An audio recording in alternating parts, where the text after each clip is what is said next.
22 तारीख से शुरू हो रही कांवड़ यात्रा से पहले उत्तर प्रदेश में एक बड़ा सियासी विवाद खड़ा हो गया है। पहले मुजफ्फरनगर और अब पूरे उत्तर प्रदेश में पुलिस ने कांवड़ यात्रा के रूट के दुकानदारों को आदेश दिया कि वो अपने नाम का बोर्ड लगाएं। पुलिस ने अपने इस आदेश की वजह कानून व्यवस्था बताई है, लेकिन विपक्ष ने इसे सियासी मुद्दा बना दिया। अब स्थिति यह है कि विपक्ष के साथ और बीजेपी के खिलाफ एनडीए के सहयोगी भी खड़े हो गए हैं।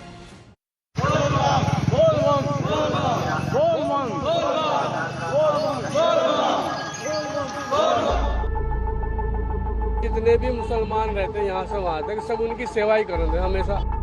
तो अभी क्या परेशानी होगी, नाम लिखो ये लिखो, आज ऐसा क्यों कर रहे भेदभाव? एरिया में ज्यादा हो रहा है। कावड़िया ने कभी ये पूछा ही नहीं आगे कि ये हिंदू का है मुसलमान का। हमारे इतिहास में कभी ये बात हुई? 15-20 साल हो गए, जब भी रहते हैं तो साथ रहते हैं। हमारी जिंदगी में तो अभी तक बुढ़ापा आ गया, हमारा ऐसा तो नहीं हुआ। अब सरकार क्या कर रही है? सरकार कुछ नहीं, हमारा तो अल्लाह का शुक्र है, जैसा पहले था अब भी ऐसा ही है। सब भाई ले आ रहे हैं, भाई भी। मुजफ्फरनगर के दुकानदारों की बोली बता रही है कि योगी सरकार के एक फैसले ने बहुत कुछ बदल दिया है। दुकानों का नाम बदल गया है, नेम प्लेट का रंग बदल गया है, काम करने वाले कारीगर बदल गए हैं। इससे पहले जो नाम था दुकान का, वो कितने सालों से उस नाम से दुकान चला रहे थे? 1.5-2 साल। 1.5-2 साल से। बाकी दुकान तो ये 10 साल से है, पर वो चाय लवर पॉइंट 2 साल से था। तो उससे क्या लग रहा है, बिक्री पे, दुकानदारी पे कोई असर पड़ेगा? हाँ, कावड़ में बिल्कुल असर पड़ने वाला है। जो है कि 1 आध दिन में बंद कर देंगे। ये जो बाबू जी ढका गया और बाबू खान नाम लिखा गया, ये सब कब हुआ है? 1 हफ्ता हो गया। पुलिस वालों आए और उन्होंने लिखवाया है। अभी ये जो नाम में तब्दीली हुई है, इसकी वजह से क्या चिंताएं हैं आप लोगों को? इसकी वजह से ये चिंता है जी, जैसे खान लिख दिया गया है। 1 हफ्ता हो गया, 1 हफ्ता से कुछ भी काम नहीं है। अब तक जो लवर्स चाय पॉइंट था, वो अब वकील अहमद टी स्टॉल हो गया है। शीतल ग्रैंड का नाम तो नहीं बदला, लेकिन अब यहाँ पर बाहर ही लिख दिया गया है कि इसके मालिक शारिक राणा हैं। पहले इस ढाबे का नाम बाबू दा ढाबा था, लेकिन अब बाबू खान ढाबा हो गया है। मुजफ्फरनगर पहुंचते ही आपको पता चल जाएगा कि कौन सा निसार का ठेला है, कौन सी शाह आलम की चाय की दुकान है, कौन सा प्रोपराइटर मोहम्मद दानिश का कैफे है और कौन सा यूनुस टी स्टॉल है। पहले मुजफ्फरनगर एडमिनिस्ट्रेशन और अब उत्तर प्रदेश के सीएमओ ने एडवाइजरी जारी कर दी है। पूरे उत्तर प्रदेश में जहां भी कांवरिया जिस रूट से जाएंगे, वहां पे जो भी खान पान की दुकानें हैं, चाहे होटल हो, ढाबा या रेडी वाला, उसको अपना नाम स्पष्ट करना पड़ेगा। प्रोपराइटर यानी कि मालिक को अपना नाम स्पष्ट करना पड़ेगा। कुछ दिन पहले तक ये चाय लवर्स पॉइंट हुआ करता था। खतौली मुजफ्फरनगर वाले हाईवे पे एक चाय की दुकान है छोटी सी, लेकिन अब उसका नाम बदल गया है, वकील अहमद टी स्टॉल हो गया है। ऊपर देखेंगे तो प्रोपराइटर वकील अहमद नाम दिखाई देगा। उत्तर प्रदेश में मुख्यमंत्री योगी आदित्यनाथ ने फरमान जारी किया कि यूपी में इस बार कांवड़ यात्रा के रास्ते में पड़ने वाले खान पान की दुकान, होटल, ढाबे, ठेले, जहां से भी कांवड़िया खाने का सामान खरीद सकते हैं, उन सभी को कहा गया है कि वो अपनी दुकानों के बाहर मालिक और काम करने वालों का नाम जरूर लिखें। जैसा कि पूर्व में ये मामले सामने आए हैं कि कांवड़ में जो कांवड़िया आते हैं, कई जगह रेट लिस्ट को लेकर होटल और ढाबों पे विवाद हुआ खाने वाली चीज़ों को लेकर। इसके अलावा कुछ मुद्दे ये उठते रहे कि कोई नॉनवेज किसी दुकान पे है या कोई अन्य धर्म का, कोई अन्य संप्रदाय का व्यक्ति किसी अन्य नाम से कोई होटल ढाबा खोला हुआ है, जिसको लेकर आपस में हमेशा दिक्कतें आती रही हैं। उसके देखते हुए निर्णय लिया गया था कि जो भी दुकान है, होटल है, ढाबे हैं, इस सब पे उसका जो प्रोप्राइटर हो, जो उसका मालिक हो, उसका नाम बड़े बड़े अक्षरों में साफ सुथरा इंगित हो, दुकानों पर रेट लिस्ट लगाई गई हो, साथ ही वहाँ जो कार्य करते हो कर्मी, उनका नाम इंगित हो, ताकि किसी प्रकार की कोई समस्या न उत्पन्न हो। अब ऐसा क्यों हो रहा है उसे भी समझ लीजिए। 22 जुलाई से सावन का महीना शुरू हो रहा है। कांवड़ में गंगा जल लाकर शिव मंदिर में शिव भक्त जल चढ़ाते हैं। उत्तर प्रदेश के अलग अलग इलाकों में कांवड़ लेकर लाखों श्रद्धालु चलते हैं। अब उत्तर प्रदेश सरकार का फैसला है कि कांवड़ मार्ग पर खाने पीने की दुकानों पर नाम पहचान दर्ज करनी होगी, ताकि कांवड़ियों को अगर खाने पीने में किसी तरह का परहेज हो तो उनकी आस्था न भंग हो।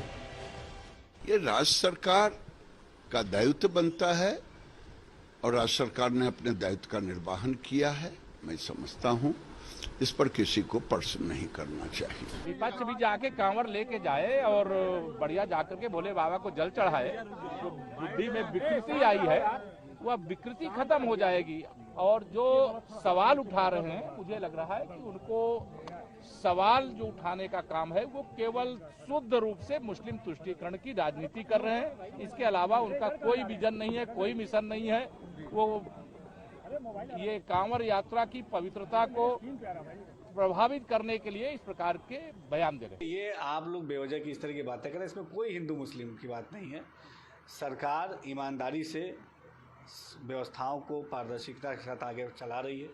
हमारा बहुसंख्यक भाई, मैंने बताया भी, ताजिए का जुलूस भी सकुशल संपन्न हुआ है और आने वाले समय में कांवड़ यात्रा भी अच्छे से होगी। हर बार कांवड़ियों और कांवड़ यात्रा के लिए योगी सरकार और यूपी प्रशासन कुछ न कुछ नया करते हैं, चाहे वो हेलीकॉप्टर से फूल बरसाना हो या फिर कांवड़ियों की तरह तरह से सेवा करना हो। लेकिन अब की बार कांवड़ियों के रूट पर नेम प्लेट लगाने का फरमान आया है। अब जब से ये फरमान आया है, सियासी बवाल मचा है। इस फैसले पर विपक्ष और सहयोगी सबकी एक जैसी राय आ रही है। Priyanka Gandhi social media platform x पर लिखती हैं कि ये फैसला हमारे संविधान, हमारे लोकतंत्र और हमारी साझी विरासत पर हमला है। अखिलेश यादव लिखते हैं, ये फैसला अमन और चैन पसंद करने वाली जनता मानने वाली नहीं है। मायावती लिखती हैं कि ऐसा फैसला सिर्फ और सिर्फ चुनावी लाभ लेने के लिए लिया गया है, जो पूर्णतः असंवैधानिक है। ये पूरी तरीके से अव्यवहारिक कार्य है और निश्चित तौर से ये अपने जो देश के अंदर, जो अपने समाज के अंदर भाईचारे की भावनाओं को ये खराब करने का कार्य कर रहे हैं, आपस में दूरी पैदा करने का कार्य कर रहे हैं। ये निश्चित तौर से इसको तत्काल निरस्त करना चाहिए। ये मुद्दा सिर्फ हिंदू मुसलमान का नहीं है, ये मुद्दा जाति भेदभाव, छुआछूत, इस तरह की जितनी भी बुराइयां थी उन सब से जुड़ा है। इसको तुरंत खत्म होना चाहिए और जिन्होंने ऐसा सोचा उनकी जिम्मेदारी तय करके उन पर कार्रवाई होनी चाहिए। उत्तर प्रदेश की योगी आदित्यनाथ सरकार का ऐसा दिख रहा है कि हिटलर की रूह उनमें समा चुकी है। भाई, आप होते कौन है ये करने वाले? क्या एक यात्रा का इतना उनको आप इम्पोर्टेंस देंगे और दूसरों की लाइवलीहुड को बर्बाद कर देंगे आप? अब सवाल यही है कि सरकार की नीति और नियत अगर एकदम सही है तो विपक्ष के साथ साथ एनडीए के सहयोगी दल पहचान बताने वाले आदेश को समाज बांटने वाला क्यों बता रहे हैं? इससे बड़ी कांवड़ यात्रा बिहार में निकलती है, वहाँ इस तरह का कोई आदेश नहीं है। और फिर प्रधानमंत्री जी की जो व्याख्या है भारतीय समाज के बारे में, एनडीए के बारे में, सबका साथ, सबका विकास और सबका विश्वास, ये लगाए गए प्रतिबंध इस नियम के विरुद्ध है। योगी जी का और ओवैसी के बयान पर मैं कोई बाध्य नहीं हूँ। वो क्या बोलते हैं, मैं अपनी पार्टी की बात कर रहा हूँ। हमारी पार्टी समान विचारों पर चलती है, हम कोई फर्क नहीं करते। राष्ट्रीय लोकदल चौधरी चरण सिंह के विचारों पर चलता है। चौधरी चरण सिंह हिंदू मुसलमान किसान को एक मानते थे। चौधरी चरण सिंह जातियों के खिलाफ थे। चौधरी चरण सिंह किसी धर्म से भेष नहीं रखते थे। और हम गांधीयन हैं, तो हम कैसे कह देंगे कि आप जो है मीट की दुकान बंद करो और शराब पिलाओ लोगों को? तो पहले शराब की दुकान बंद करो, ये मेरी मांग है। जो मीट की दुकान बंद करने की बात कर रहे हैं तो मेरी मांग है कि शराब की दुकान बंद करो। दिस इज होली यात्रा है, ये पवित्र यात्रा है, इसमें शराब की दुकान बंद करो। उत्तर प्रदेश में जो नियम बना है वही उत्तराखंड में भी लागू हो चुका है। पश्चिमी यूपी की तरह हरिद्वार में भी अब दुकानों के बाहर नेम प्लेट लगाकर बताना होगा, ताकि नाम की आड़ में धार्मिक आस्था को चोट न पहुंचे। क्योंकि आजकल बहुत से लोग ऐसे तो मोमडन भी नाम बदल के लगाते हैं, मगर ऐसा नहीं होना चाहिए।